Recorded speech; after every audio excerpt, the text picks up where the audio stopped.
Cara menilai murid Sidih. 1. Subscribe channel ini dengan menekan tombol subscribe dan tombol like. Channel terbuka bagi siapa saja. 2. Tuliskan nomor peserta Sidih pada kolom komentar. Tidak boleh menuliskan komentar lain atau kalimat-kalimat di luar nomor. 3. Setiap orang hanya diperbolehkan menuliskan satu nomor murid pada setiap video. Terima kasih, Tuhan Yesus memberkati.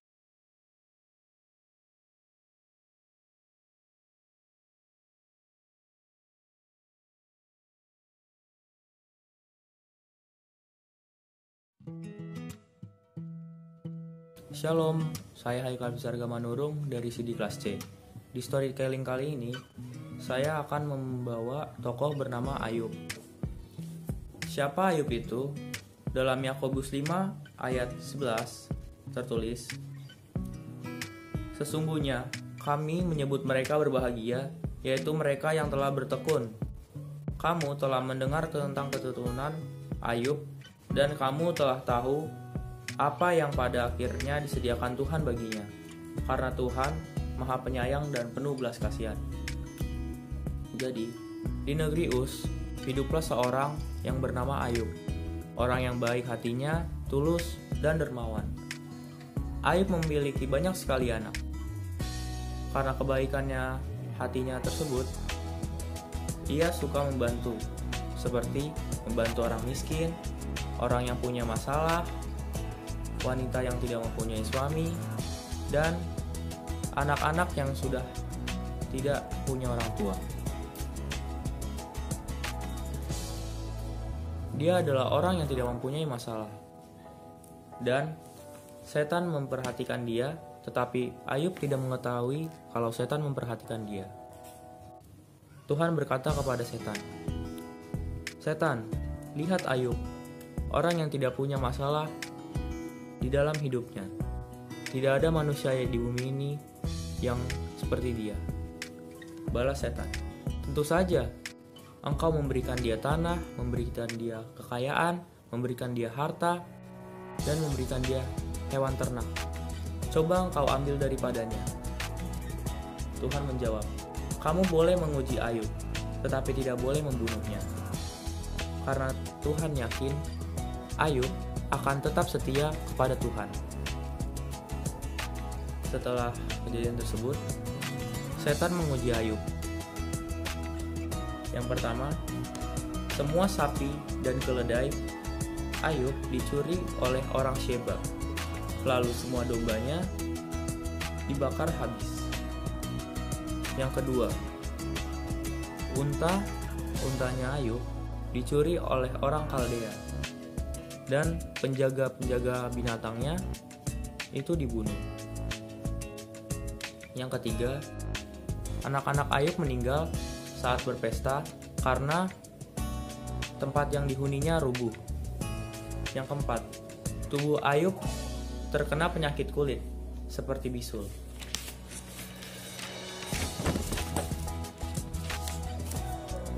Lalu Satan mengirim 3 orang pria untuk menguji Ayub. Lalu 3 orang pria tersebut berkata, "Kamu pasti berbuat dosa dan mencoba untuk menyembunyikan dosamu tersebut. Allah sedang menghukummu."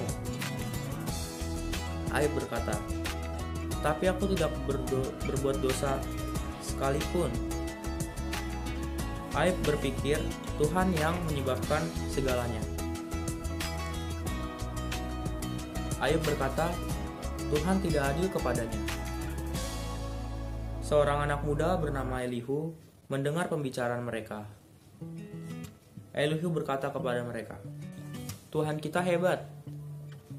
Dia lebih hebat daripada itu. Dia takkan berbuat jahat. Dia melihat segalanya dan selalu menolong orang yang punya masalah." Lalu Tuhan berkata kepada Ayub, "Kamu di mana saat aku menciptakan langit dan bumi? Kenapa engkau berkata aku tidak adil? Kamu hanya berbicara, padahal ada banyak hal yang tidak kamu ketahui." Ayub mengaku salah di hadapan Tuhan. Dan Ayub berkata, "Tuhan, aku salah. Sebelumnya aku telah mendengar tentang engkau. Engkau bisa berbuat apa saja. Maafkan aku. Itu kata Ayub kepada Tuhan. Saat ujian itu berakhir, Tuhan menyembuhkan Ayub dan memberi dia harta lebih daripada sebelumnya. Ayub berumur panjang dan Tuhan memberkati Ayub karena Ayub tetap setia kepada Tuhan walaupun sedang sulit.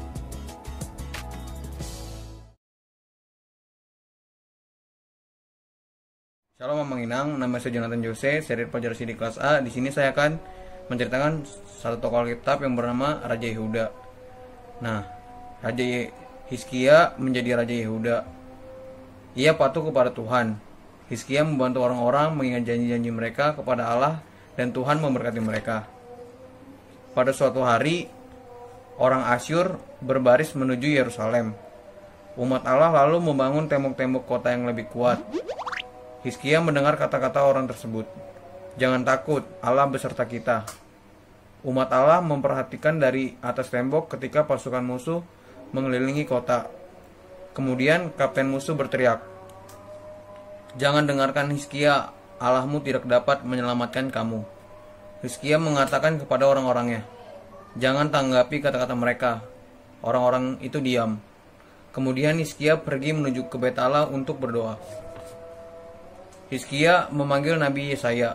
Yesaya berkata, "Jangan takut, Tuhan akan melindungi dan menyelamatkan kamu." Malam itu, Allah mengirimkan malaikatnya untuk membunuh musuh. Jadi Tuhan menyelamatkan Hizkia dan orang-orang Yehuda. Nah, setelah itu Hizkia berhasil menjadi Raja Yehuda. Sekian Amang Inang, terima kasih.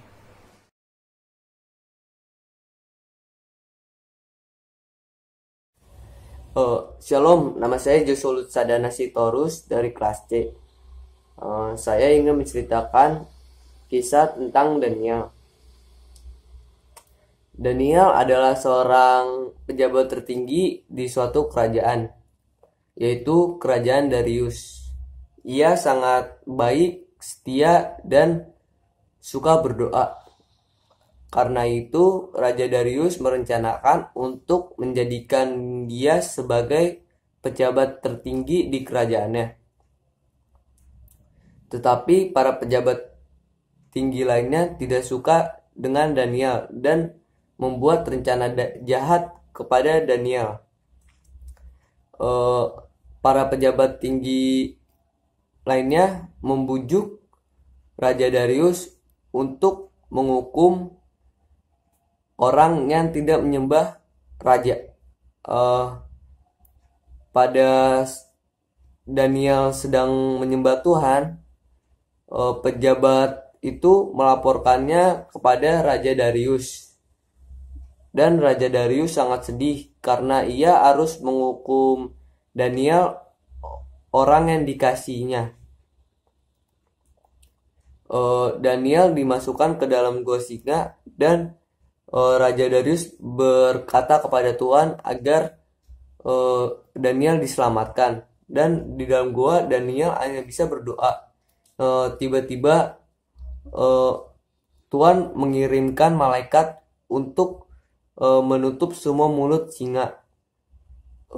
Kebesokan harinya Raja Darius sangat bersuka cita karena Daniel tidak disakiti dan tidak dimakan oleh singa tersebut, dan menghukum para pejabat yang merencanakan hal jahat ini kepada Daniel ke dalam gua singa. Dan Raja Darius menjadikan Daniel sebagai pejabat tertinggi di kerajaannya dan menyuruh semua rakyatnya untuk menyembah Allahnya Daniel. Daniel diselamatkan oleh Allah karena ketaatannya kepada Allah. Demikianlah cerita tentang Daniel. Selamat malam, Inang Parni. Malam ini saya akan menjelaskan tentang tokoh Alkitab, yaitu Musa. Musa memiliki kedudukan yang sangat penting dalam Alkitab. Kisah Musa yang benar hanya terdapat dalam Alkitab. Tuhan Yesus Kristus memberikan kisah Musa kepada kita supaya kita mempelajari dan merenungkannya. Kita meneladani sikap Musa yang tetap taat kepada Tuhan Yesus Kristus. Firman Tuhan berkata, ia menganggap penghinaan karena Kristus sebagai kekayaan yang lebih besar daripada semua harta Mesir, sebab pandangannya ia arahkan kepada upah. Musa rela menderita karena Tuhan Yesus Kristus. Betapa pentingnya di akhir zaman ini. Kita tekun mempelajari dan merenungkan kisah Musa demi kemajuan iman kita. 3 perkara yang penting tentang Musa yang Tuhan Yesus Kristus berikan kepada kita melalui Alkitab, yang merupakan pekerjaan Tuhan yang dahsyat dan ajaib dalam dan melalui gerejanya. Pertama, Musa mengalami penyertaan Tuhan.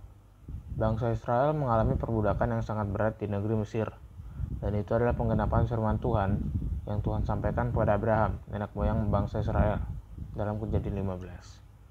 Alkitab mengatakan bahwa bangsa Israel adalah bangsa perjanjian Tuhan dengan Abraham, melalui anak tunggalnya yang bernama Ishak. Bangsa Israel pun berseru-seru kepada Tuhan Israel, yaitu Yahweh. Dan Tuhan pun mengabulkan doa mereka. Tuhan mengirimkan kepada mereka, yaitu Musa, menjadi pemimpin mereka yang membebaskan mereka keluar dari perbudakan Mesir. Alkitab mengatakan tentang penyertaan Tuhan yang dahsyat dan ajaib dalam dan melalui Musa, sejak lahir sampai dia meninggal di Gunung Nebo. Yang kedua, Musa menubuatkan Tuhan Yesus Kristus. Kehidupan dan pelayanan Musa kepada Tuhan merupakan nubuatan tentang Tuhan Yesus Kristus.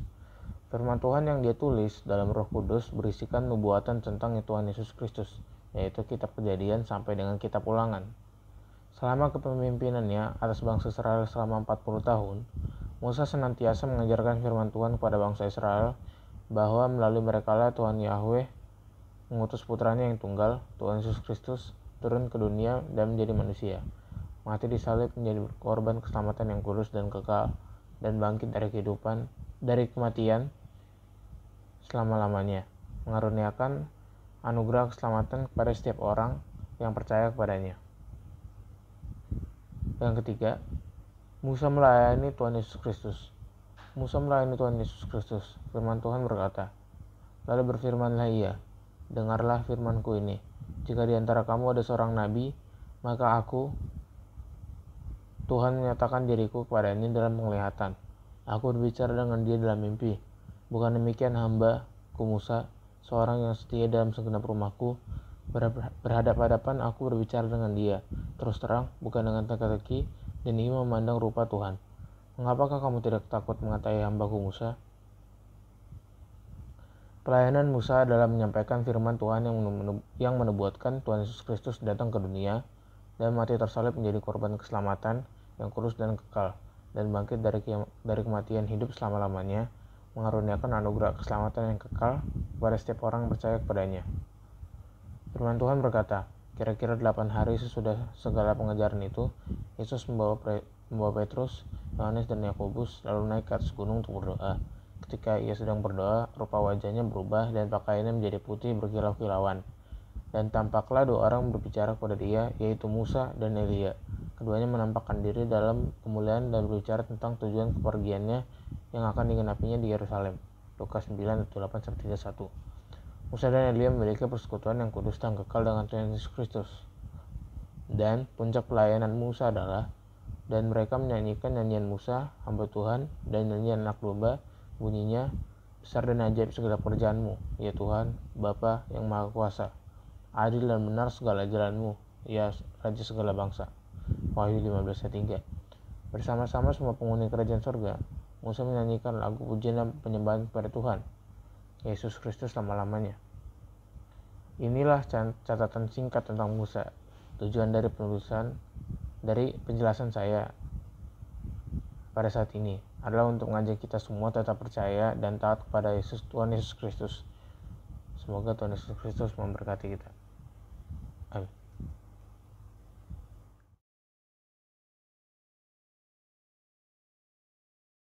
Ya, saya Kevin dari kelas C. Sekarang saya akan menceritakan tentang satu tokoh Alkitab, yaitu bernama Yunus.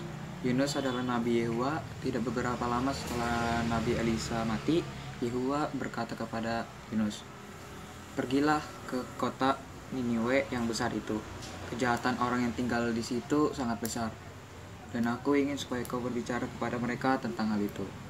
Tapi Yunus tidak ingin pergi, Maka ia naik kapal yang menuju ke arah berlawanan dengan Niniwe.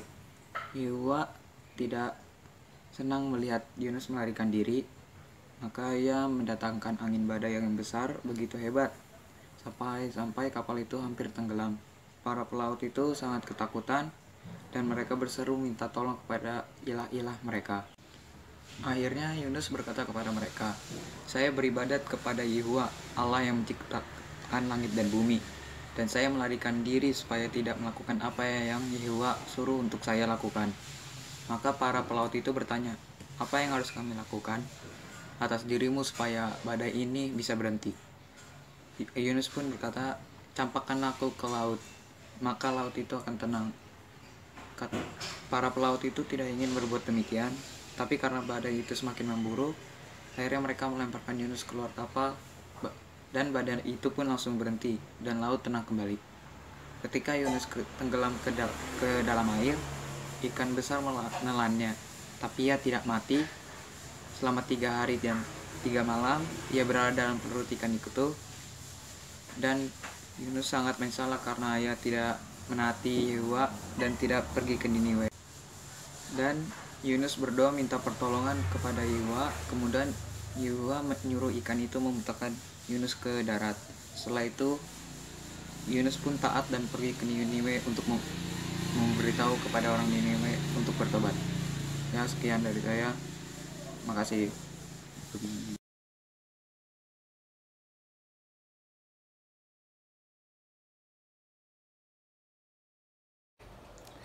Shalom Mamang Inang, saya Olivia Kezianeta Sinaga, pelajar CD dari kelas B. Di sini saya ingin bercerita tentang Daud dan Goliat. Ketika orang Filistin datang berperang melawan Israel, kakak tertua Daud ikut dalam tentara Saul. Maka suatu hari Isai berkata kepada Daud, "Bawalah gandum dan roti ini kepada kakak-kakakmu, dan lihatlah, apakah keadaan mereka baik-baik saja?" Setelah Daud sampai di perkemahan tentara, ia langsung lari ke barisan perang untuk mencari kakak-kakaknya. Lalu Goliat, si raksasa dari Filistin, maju ke depan untuk mencemoohkan orang Israel. Goliat berteriak, "Pilihlah seorang dari kalian untuk melawan aku. Jika ia menang dan membunuh aku, maka kami akan menjadi hamba-hambanya. Tapi jika aku menang dan membunuhnya, maka kalian akan menjadi hamba-hamba kami." Lalu Daud bertanya kepada salah seorang tentara itu, "Apakah hadiahnya jika ada orang yang bisa membunuh Goliat?" Lalu tentara itu menjawab, "Saul akan memberikan banyak kekayaan dan akan memberikan putrinya sendiri sebagai istrinya kepada orang itu yang melawan Goliat." Beberapa prajurit datang dan mengatakan kepada Raja Saul bahwa Daud akan melawan Goliat. Maka Saul berkata kepada Daud, "Engkau tidak bisa melawan Goliat karena engkau terlalu muda. Sedangkan Goliat sudah menjadi prajurit sepanjang hidupnya." Lalu Daud menjawab, "Saya telah membunuh beruang dan singa yang melarikan domba-domba ayahku. Maka orang Filistin ini akan menjadi seperti itu. Tuhan akan membantu aku." Maka Saul berkata, "Pergilah, semoga Tuhan menyertai engkau."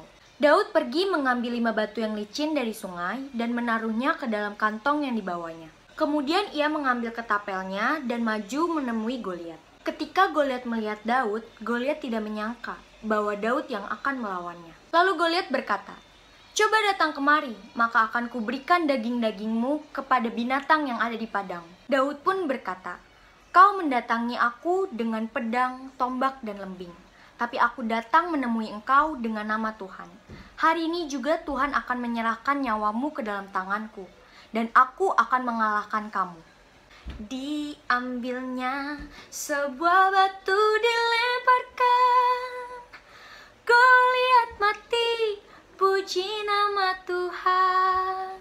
Batu yang dilemparkan Daud kena tepat di kepala Goliat, dan ia langsung jatuh dan mati. Ketika orang Filistin melihat pahlawan mereka mati, semuanya langsung melarikan diri. Orang Israel mengejar dan menang dalam pertarungan itu.